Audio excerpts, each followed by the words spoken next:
Syederalun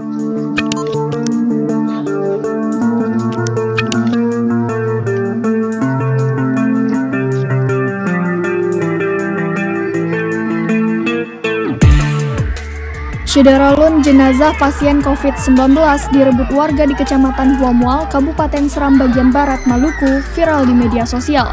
Aksi tersebut terjadi saat jenazah tersebut dibawa ke lokasi pemakaman pada Senin 14 Februari 2022.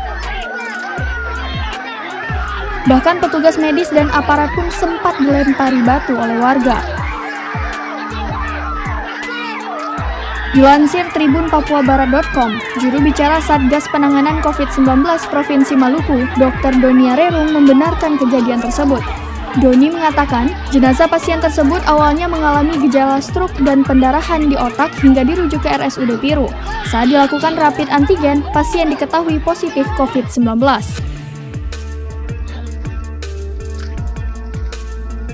Beberapa hari kemudian, pasien tersebut dikabarkan meninggal dunia. Lantaran meninggal dalam kondisi positif COVID-19, pihak rumah sakit pun melakukan penanganan dengan protokol kesehatan.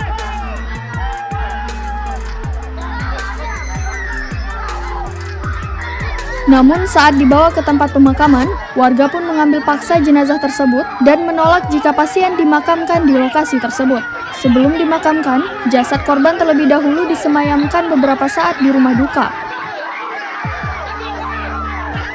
Masyarakat juga kesal karena pihak rumah sakit menyatakan almarhum positif COVID-19 hanya berdasarkan tes antigen.